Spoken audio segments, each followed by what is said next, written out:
Hello everyone. सो कैसे हो आप सभी? I hope you are well and I am also well. So start करने वाले हैं हम एक टॉपिक मस्त सा। हाँ, that is Bohr model of hydrogen atoms. तो Bohr model of hydrogen atom आया था रदरफोर्ड के बाद। इसने क्या कहा था कि रदरफोर्ड के और थॉमसन मॉडल के कंसेप्ट को मिला करके और साथ ही प्लैंक कांस्टेंट के जो टर्म होती है उसको मिला करके इसने क्या करा था, मॉडल ऑफ हाइड्रोजन एटम बनाया था। क्या करा था? बोर कंबाइंड क्लासिकल यानी कि क्लासिकल जो थ्योरी है एंड अर्ली क्वांटम कंसेप्ट यानी कि जो उनके दोनों पहले की थ्योरी थी उनको मिला करके और अर्ली क्वांटम कॉन्सेप्ट को मिला करके उसने ये 3 पोस्टुलेट दिए थे। फर्स्ट पोस्टुलेट्स क्या थे? पोस्टुलेट्स ऑफ बोर मॉडल्स क्या थे? that is according to Bohr every atom consists of a central core called nucleus in which entire positive charge and almost entire mass of atom is concentrated. A suitable number of electrons revolve around the nucleus in circular orbit. इसने क्या कहा था कि according to Bohr every atom consist a central core called nucleus, यानी कि every atom जो है उसका जो कोर है वो जो बीच का जो पार्ट रहेगा उस बीच के पार्ट को हम क्या कहेंगे? उसको न्यूक्लियस कहेंगे, जो कि पहले उन वाले ने बता दिया था, रदरफोर्ड ने बता दिया कि बीच में जो रहेगा वो न्यूक्लियस रहेगा। ये इसने भी कह दिया था कि न्यूक्लियस रहेगा। एंड इसने क्या कहता है, एंटायर पॉजिटिव चार्ज, और जो न्यूक्लियस रहेगा वो पॉजिटिव चार्ज आएगा, इसने वो पहले वाले ने भी बता दिया था। And almost entire mass of atom is concentrated, यानी कि पूरा जो एटम का मास है, एटम का मास कहाँ कंसंट्रेटेड करेगा? सेंटर पर लाई करेगा। कहाँ पर लाई करेगा? सेंटर पर लाई करेगा, जो कि इसने पहले ही बता दी। मतलब किसने बताया था? रदरफोर्ड ने बताया था। ठीक है, किसने बताया था? रदरफोर्ड ने बता दिया था कि ये जब हमने गोल्ड फील्ड से एक्सपेरिमेंट किया था तो उसने बताया दिया था। And suitable number of electron, यानी कि इलेक्ट्रॉन जो है इसके अराउंड क्या करेंगे? मूव करेंगे। इसने ये भी बता दिया था। ठीक है, ये पहले ही बता दिया था। सेकेंड इसने कहा था according to Bohr electron revolve in a certain non radiating orbit, यानी कि जो इलेक्ट्रॉन रिवॉल्व करेंगे ना वो नॉन रेडिएटिंग होंगे। क्या होंगे? नॉन रेडिएटिंग ऑर्बिट में रिमूव करेंगे, जिसको हम स्टेशनरी ऑर्बिट कहते हैं। यानी कि एक स्टेशनरी ऑर्बिट में रिमूव करेंगे। ठीक है, स्टेशनरी ऑर्बिट में क्या करेंगे? मूव करेंगे। ठीक है, कि इलेक्ट्रॉन रिवॉल्व, ठीक है, cold stationery orbit for which the total angular momentum of the revolving electron is integral multiple of h2π।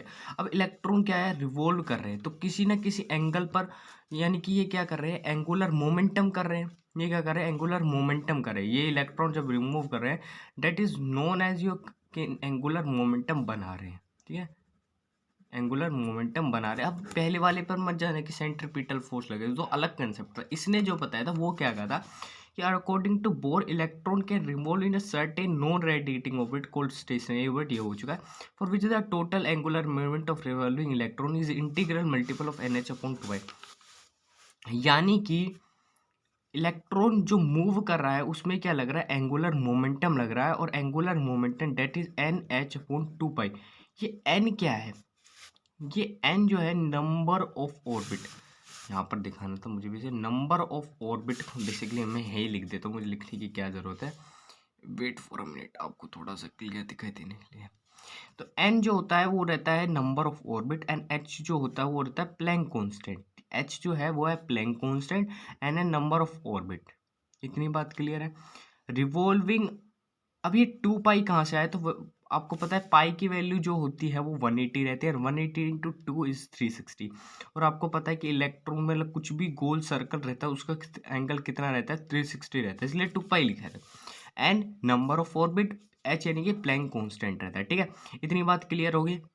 अब देखो, रिवॉल्विंग इलेक्ट्रॉन एंगुलर मोमेंट जो लगेगा वो NH/2π लगेगा, यानी कि इसने ये कहा था कि एंगुलर, इसने क्या कहा था? Angular momentum of electron that is NH/2π। अगर मैं एंगुलर मोमेंटम की, यानी कि इसने वैल्यू रख दी थी MVR, क्योंकि एंगुलर मोमेंटम की वैल्यू होती है भैया ये किसी ना किसी वेलोसिटी से मूव कर रहा होगा। ठीक है, इसके बीच में, ठीक है, और न्यूक्लियस के बीच का रेडियस क्या होगा? R होगा, और इसमें कुछ ना कुछ मास होगा। तो that is, you know that, ठीक है, वो मैंने लिखा कि कुछ ना कुछ यहाँ से, ठीक है, यहाँ क्या होगा, ये न्यूक्लियस से इसकी रेडियस होगी, इसका कुछ ना कुछ मास होगा, और यहाँ से कुछ ना कुछ वेलोसिटी होगी, यानी कि एंगुलर मोमेंटम जो हमने mvr हो जाएगा। देखो सिंपल सी बात है, इसने क्या कहा था कि जो एंगुलर मोमेंटम है वो किसके इक्वल रहेगा, वो NH/2 पाई के रहेगा। एंगुलर मोमेंटम की वैल्यू डाल दो mvr, वो mvr किसके इक्वल हो जाएगा, NH/2 पाई के इक्वल हो जाएगा। सिंपल सी बात, इसने कुछ नहीं कहा था, यही कहा था। Where n is a positive integer, n क्या एक पॉजिटिव इंटीजर होगा, also known as principal quantum number, जो क्या होगा, प्रिंसिपल क्वांटम नंबर। जितना ही ऑर्बिट होगा उसकी हम वैल्यू उसमें पुट कर देंगे, डेट इज दिस। फिर थर्ड क्या है, द एमिशन और absorption of energy occurs only when electron jumps from one of its orbit to another and its gives. यानी कि इसमें क्या होगा, इसमें एमिशन भी होगा, एब्जॉर्प्शन भी होगा। एमिशन मतलब पता है ना, आपने डुअल नेचर में पढ़ा होगा। एमिशन मतलब क्या होता है, एमिशन मतलब होता है कि कहीं से भी हम कुछ ना कुछ लाइट डालें और किसी भी सरफेस से हम क्या करें, इलेक्ट्रॉन को एमिट करें। क्या करें, इलेक्ट्रॉन को एमिट करें। इलेक्ट्रॉन का एमिट करना यानी कि इलेक्ट्रॉन को बाहर निकाल देना। अब क्या होगा कि न्यूक्लियस है बीच के अंदर, यहाँ क्या है, इलेक्ट्रॉन है। मान लो यहाँ 2 इलेक्ट्रॉन है, इसके बाहर 8 इलेक्ट्रॉन होंगे, ठीक है। राइटिंग पर मत जाना, राइटिंग तो ऐसी है, ठीक है। इलेक्ट्रॉन है। अब मान लो कि कुछ इलेक्ट्रॉन के हम क्या करेंगे, कुछ इलेक्ट्रॉन को हम इस तरफ के अंदर, यानी कि यहाँ n=2 था तो n=1 में एंटर करवा देंगे, और किसी इलेक्ट्रॉन को क्या करेंगे, n=1 है तो n=2 में पुट करवा देंगे, ठीक है। यही बात इसने क्या है, द एमिशन। एमिशन कब होगा, देखो मैंने यहाँ पर लिख रखा है, व्हेन इलेक्ट्रॉन मूव 1 to 2, यानी कि 1 ऑर्बिट से 2 जाएगा तो ऑर्बिट इलेक्ट्रॉन एब्जॉर्प्शन करेगा। क्यों करेगा मैं आपको बता देता हूँ, ठीक है। पूरी बात सुना। ये न्यूक्लियस है, ठीक है। मैं बार बार इसी को बना रहा हूँ, कंफ्यूज मतलब वो मत करना है, बोर मत होना। तो ये n=1 है और ये n=2 है, तो साइंटिस्ट ने क्या देखा कि n=1 में जो एनर्जी है वो n=2 में ज़्यादा है, n=1 में, और n=3 में और भी ज़्यादा है, और n=4 में और भी ज़्यादा है, ठीक है। मतलब इसमें क्या होगी, एनर्जी हाई होगी, और इसमें क्या होगी, एनर्जी लो होगी, ठीक है। अब कोई भी बंदा लो से हाई पे जा रहा हो तो उसको एनर्जी क्या करनी पड़ती है, एनर्जी एब्जॉर्ब करनी पड़ती है ना, एनर्जी एब्जॉर्ब करनी पड़ती है, क्योंकि उसमें उतनी ताकत नहीं है हाई जितनी, इसलिए उसको एनर्जी एब्जॉर्ब करके उसके जितना बनना पड़ता है, तब जाके ये फर्स्ट से सेकंड से लड़ पाता है। जैसे कि मान लो ये एक छोटा सा लड़का है, मान लो सपोज करो लड़का है और ये है, इसको इससे लड़ने के लिए क्या चाहिए, इसके जितनी भी पावर चाहिए। तो इससे क्या होगा, ये इसको एनर्जी एब्जॉर्ब करनी पड़ेगी, जिससे कि ये इसके जितना हो जाए, ठीक है, तभी लड़ सकता है। तो लो से हाई जाएंगे तो एनर्जी एब्जॉर्ब करनी पड़ेगी, और हाई से लो पर जाएंगे यानी कि यार इसमें तो काफ़ी जान है, तो इसको अपनी एनर्जी लूज करनी पड़ेगी। क्या करनी पड़ेगी, एनर्जी लूज करनी पड़ेगी, ठीक है। वही इसमें कहा गया है कि व्हेन एमिशन और absorption of energy occurs only electron jumps from one of its orbit to another, यानी कि एक से दूसरे ऑर्बिट में जाए, उसको इसने बताया था कि ऐसे जा सकता है, ठीक है, ऐसे जा सकता है, इसने ये बताया था। अगर 1 से 2 जाता है तो एनर्जी एब्जॉर्ब होती है, और 2 से 1 जाते हैं एनर्जी रिलीज होती है। सिंपल सी बात है, क्योंकि 1 में क्या है, एनर्जी कम है, 2 में ज़्यादा है तो एनर्जी एब्जॉर्ब होगी, 2 में ज़्यादा है 1 में कम है तो एनर्जी रिलीज होगी। क्योंकि एनर्जी जो लेवल रहता है वो n2 का, वो n1 से, यानी कि n2 का ज़्यादा रहता है n1 से। इतनी बात क्लियर है। तो उसी को ही क्लियर करने के लिए क्या क्या कि ये आप यूज़ करो, ये E2 minus E1 equal to h mu. H mu क्या है, ये एक तरह का रेडिएशन, एच म्यू क्या है, रेडिएशन है, इसने ये कहा था, ठीक है। ये क्या है, रेडिएशन है। मैं आपको क्लियर करता हूँ ये क्या होता है, E2 माइनस E1 क्यों करा इसने, E2 माइनस E1 क्यों करा इसने, ठीक है। ये होते हैं हायर माइनस लोअर, ठीक है। अब मान लो कि इसको, जब ये न्यूक्लियस है, ये n=1 है और यहाँ पर n=2 है, मान लो इसको इधर की तरफ जाना पड़ेगा। देखो मैं एग्जांपल की तरफ से लेता हूँ, सिंपल सी बात है कि मान लो सपोज करो कि the energy of hydrogen atom in any cell can be given as, यानी कि आपको एक एनर्जी दी गई है इक्वल टू -13 पॉइंट, सॉरी अब E2 minus E1 equal to h mu था, ये रेडिएशन था। इतनी बात आपको क्लियर होगी, ठीक है, इतनी बात क्लियर है ना। आगे आपको बताऊंगा कि H2 और E1 की वैल्यू कैसे फाइंड आउट कर सकते हो, मैं आपको आगे बताऊंगा। किसी भी ऑर्बिट के एनर्जी को, किसी भी सेल के एनर्जी को फाइंड आउट करने के लिए ये फॉर्मूला है, equal to -13.6/n² electron volt, किसी भी चीज को निकालने के लिए, ठीक है, ये होता है, ठीक है। अब n का मतलब क्या होता है, नंबर ऑफ ऑर्बिट। मान लो कि अब अगर हम n इक्वल टू 1 निकालें तो इसमें 1 का स्क्वायर लगाएंगे, यानी कि ये E1 की वैल्यू आ गई, यानी कि जो न्यूक्लियस 1 की जो वैल्यू है वो कितनी आ गई मेरे पास, वो आ गई -13.6 इलेक्ट्रॉन वोल्ट आ गई, ठीक है, ये आ गई। अब फॉर n इक्वल टू 2, क्या है, n इक्वल टू 2 है, यानी कि दूसरे ऑर्बिट पर अगर मैं n की वैल्यू यहाँ नीचे रखता हूँ तो मेरा -3.4 आता है, यानी कि -3.4 आता है, ठीक है। अब मुझे खुद बताओ आप किसकी एनर्जी कम है। आपको पता है कि इसकी एनर्जी कम है -13.6 की, और इसकी ज़्यादा है -3.4 की, ठीक है। वही मैं आपको आ रहा था कि इसकी ज़्यादा होगी और इसकी कम होगी, ठीक है। अच्छा, इतनी बात है।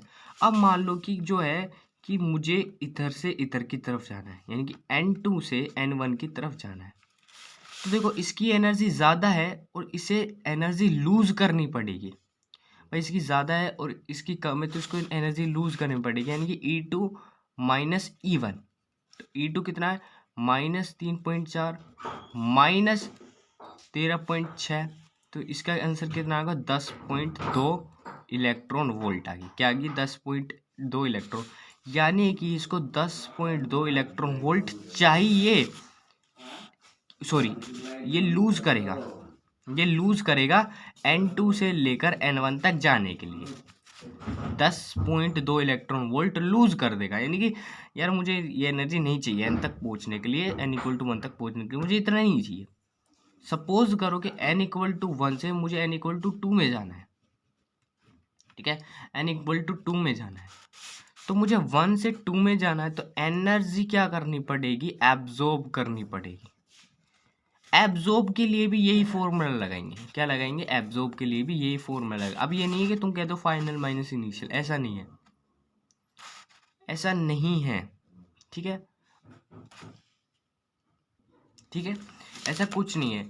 एनर्जी एब्जॉर्ब हो रही हो या एनर्जी रिलीज हो रही हो, ठीक है, एनर्जी रिलीज हो रही हो, हमें यही फॉर्मूला लगाना है E2 माइनस E1 का, ठीक है, E2 माइनस E1 का यही फॉर्मूला हमें निकालना है, ठीक है, यही फॉर्मूला हमें लगाना है।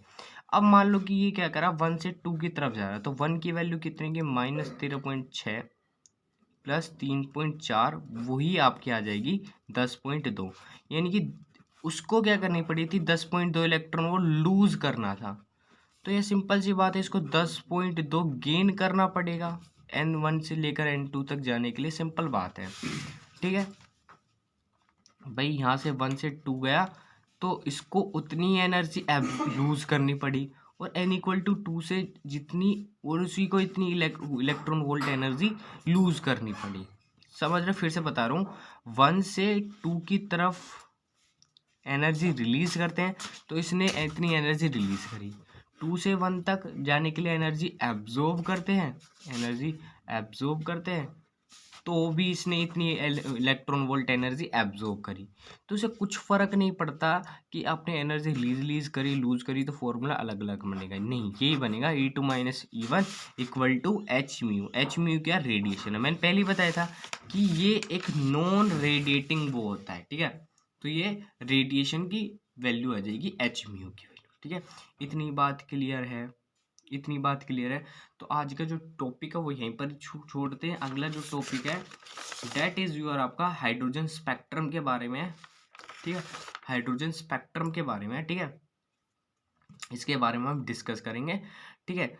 आगे के लिए पढ़ते रहिए, मुस्कुराते रहिए, ठीक है, ज़्यादा कंफ्यूज इसमें नहीं होना, चाहे एनर्जी लूज हो रही है एनर्जी वो हो रही हो, सब बात एक है। हम अगले वाले टॉपिक में इसमें बिल्कुल क्लियर कर देंगे, ठीक है। बस इतना सोचो कि N2 की जो एनर्जी लेवल है वो ज़्यादा है N1 से, ठीक है, एनर्जी लूज हो रही हो या एब्जॉर्ब हो रही है बात एक है, ठीक है, इसमें कुछ ज़्यादा फ़र्क नहीं है, दोनों फ़ॉर्मूला सेम ही लगेगा। So thanks for watching.